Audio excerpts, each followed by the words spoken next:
போட்டி திருப்படிக்கு மாணவர்கள் வணக்கம். அதில் இன்றைக்கி பார்த்தீங்கன்னா ஒரு நோட்டிஃபிகேஷன் அவுட் ஆகிருக்கு.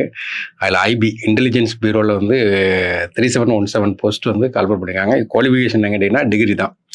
இது அப்படியே நம்ம எஸ்எஸ்சியில் எப்படி நமக்கு ஒரு 25 நம்ம எஸ்எஸ்சி படிக்கும்போது ப்ரிலிம்ஸ் டயர் 1 பொறுத்த வரைக்கும் 25 கேட்குறோமே, இங்கே வந்து 20 வச்சு கேட்காங்க. சென்ட்ரல் கவர்மெண்ட் எக்ஸாம் பொறுத்த வரைக்கும் மெயினாக கவனிக்க வேண்டியது என்னென்னா மேக்ஸு, ரீசனிங்கு, இங்கிலீஷு, ஜிகே எல்லாமே டைரக்ட் கொஸ்டினாக தான் இருக்கும். ரொம்ப கன்ஃபியூஸ் பண்ணுற கொஸ்டின் இருக்காது. இதில் மட்டும் எக்ஸ்ட்ரா நமக்கு என்ன பண்ணணும்னா கரண்ட் அஃபேர்ஸும் கொண்டு வரலாம். அதை நம்ம ஜிகேல எடுத்துக்கலாம்.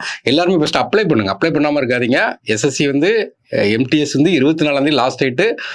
யாரும் அப்ளை பண்ணாமல் இருந்தாங்க, கண்டிப்பாக அப்ளை பண்ணுங்கள். ஒரு 3-4 மாதம் படிச்சிங்கன்னா எம்டிஎஸ்சில் வந்து வேலைக்கு போயிடலாம். அது கையோடு அதுக்கு படிக்கிற மாதிரியே இதையும் நம்ம அப்ளை பண்ணிடுங்க.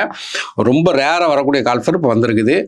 அப்போ வந்து என்ன போஸ்ட் இப்போ வந்திருக்கு அப்படிங்க பார்த்தீங்கன்னா, assistant central intelligence officer grade 2 ஏன்னா 2025 இப்போ கால்ஃபர் பண்ணியிருக்காங்க.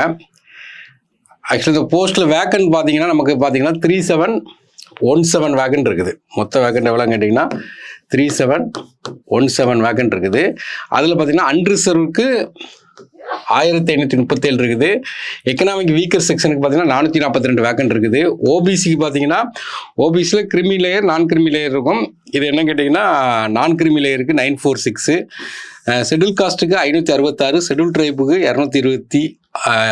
மொத்தம் நமக்கு என்ன கேட்டிங்கன்னா 3717. இது குவாலிஃபிகேஷன், பேசிக்கான குவாலிஃபிகேஷன்னா ஒரு கிராஜுவேட் எனி டிகிரி முடிச்சிருந்தீங்கன்னா இதுக்கு வந்து என்ன குவாலிஃபிகேஷன். அதனால் கண்டிப்பாக ஃபஸ்ட்டு அப்ளை பண்ணுறதுக்கு யாரும் யோசிக்காதீங்க, கண்டிப்பாக அப்ளை பண்ணிடுங்க.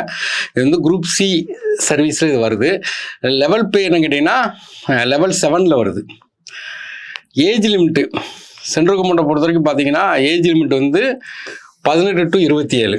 இப்போ நம்ம டிஎன்பிசின்னு சொல்லும்போது ஏஜ் லிமிட் அதிகமாக இருக்கும். ரயில்வேக்கு ஏஜ் லிமிட் அதிகமாக இருக்கும். இந்த எஸ்எஸ்சி இந்த மாதிரி ஐபி இதெல்லாம் பார்த்தீங்கன்னா ஏஜ் லிமிட் லிமிட்டேஷன் இருக்கும். இதிலிருந்து ஒரு 3 வயசை கூட்டினீங்கன்னா நம்ம வந்து ஓபிசிக்கு எடுத்துக்கலாம். ஒரு 5 வயசை கூட்டினீங்கன்னா எஸ்சி/எஸ்டி கேண்டிடேட்டுக்கு எடுத்துக்கலாம். அப்போ வந்து இது வந்து ஏஜ் லிமிட்டு. எந்த டேட்லன்னு பார்த்தீங்கன்னா 10/8/2025. ஸ்கீம் ஆஃப் எக்ஸாமினேஷன் இதுதான் முக்கியம். ஏன்னா 100 கொஸ்டின்ஸு 1 hour டெஸ்ட்டு. கண்டிப்பாக எல்லோரும் அப்ளை பண்ணுங்கள். 100 கொஸ்டினில் 5 பார்ட்டாக பிரிக்காங்க. கரண்ட் அஃபேர்ஸில் நமக்கு ஒரு 20 கொஸ்டின்ஸு, ஜென்ரல் ஸ்டடீஸில் ஒரு 20 கொஸ்டின்ஸு, ஆப்டிடியூடில் ஒரு 20 கொஸ்டின், ரீசனிங்கில் ஒரு 20 கொஸ்டின், இங்கிலீஷில் ஒரு 20 கொஸ்டின்ஸ். மொத்தம் நமக்கு 100 கொஸ்டின்ஸு 1 hour. ஏன்னா இது வந்து Tier 1 அப்ஜெக்டிவ் டைப் தான். ஏன்னா 1/4 நெகட்டிவ் மார்க். இப்போ டிஎன்பிசி படிக்கிறவங்களுக்கு நெகட்டிவ் மார்க் கிடையாது. எஸ்எஸ்சி இந்த மாதிரி எக்ஸாம்க்கெலாம் வரும்போது நமக்கு என்ன 1/4 நெகட்டிவ். Tier 1 அடுத்த Tier 2 வந்து டிஸ்கிரிப்டிவ். அப்போ டிஸ்கிரிப்டிவ் பேப்பரு எத்தனை மார்க் கேட்டிங்கன்னா 50 மார்க்குக்கு. ஏன்னா 50 மார்க்கு, இதுவும் 1 hour. இங்கே என்ன கொடுப்பாங்க அப்படிங்கன்னா 50 மார்க் எழுதும்போது ஒரு எஸ்ஏ ரைட்டிங் எழுதுகிறோம். ஏன்னா 20 மார்க்குக்கு பார்த்தீங்கன்னா ஒரு எஸ்ஏ ரைட்டிங் எழுதுகிறோம். காம்ப்ரிஹென்ஷன் ஒரு 10 மார்க் கொடுக்குறோம். அப்புறம் லாங் ஆன்சர் டைப் கொஸ்டின் வந்து 2 கொஸ்டின் கேட்குறாங்க 10 மார்க்குக்கு. எதுலேருந்து கேட்குறாங்கன்னா current affairs, economic, socio political இஷ்யூலேருந்து கேட்குறாங்க. மொத்தம் நமக்கு என்னென்னா 50 மார்க் டிஸ்கிரிப்டிவ் எழுதுகிறோம். இப்போ இதுக்கு கிளியர் பண்ணோன்னா என்னென்னா Tier 3 வந்து இன்டர்வியூ வந்து 100 மார்க். 3 ஸ்டேஜ் இருக்குது. Tier 1 அப்ஜெக்டிவ் டைப்பு, Tier 2ங்கிறது டிஸ்கிரிப்டிவில் எழுதுகிறோம், Tier 3ங்கிறது என்னென்னா இன்டர்வியூ வேணும். இதுதான் scheme of examination. Exam centre எங்கெல்லாம் இருக்கும் பார்த்தீங்கன்னா தமிழ்நாட்டை பொறுத்த வரைக்கும் பார்த்தீங்கன்னா திருநெல்வேலி, இப்போ சவுத்துலேருந்து பார்க்கும்போது திருநெல்வேலி இருக்குது. மற்றபடி சென்னை, கோயம்புத்தூர், மதுரை, சேலம், திருச்சிராப்பள்ளி, வெள்ளூர் இது வந்து எக்ஸாம் சென்டர். இம்பார்ட்டன்ட் டேட்டு பார்க்கும்போது இன்றைக்கி தான் இந்த டேட் ஓப்பன் ஆகுது. ஆன்லைன் ரிஜிஸ்ட்ரேஷனு இன்றைக்கி டேட்லேருந்து 19/7/2025. லாஸ்ட் டேட் என்ன கேட்டிங்கன்னா 10/8/2025 ஏன்னா லாஸ்ட் டேட்டு. அப்புறம் அந்த செல்லாங்கட்டுறதுக்கு பார்த்தீங்கன்னா 12/8/2025. எக்ஸாமினேஷன் ஃபீ என்னன்னு கேட்டிங்கன்னா எல்லா கேண்டிடேட்டுக்குமே பார்த்தீங்கன்னா 550 ரூபா. இப்போது மேல் கேண்டிடேட்டாக இருந்தால், அன்ரிசர்வில் மேல் கேண்டிடேட் இருந்தாவோ, எக்கனாமிக் வீக்கர் செக்ஷனில் மேல் கேண்டிடேட் இருந்தாவோ, ஓபிசி கேட்டகரியில் மேல் கேண்டிடேட் இருந்தாங்கன்னா ஒரு 100 ரூபா அடிஷ்னலாக கட்டணும். அப்போ மேல் கேண்டிடேட் இருக்கும்போது நம்ம 650 ரூபா கட்டுறோம்.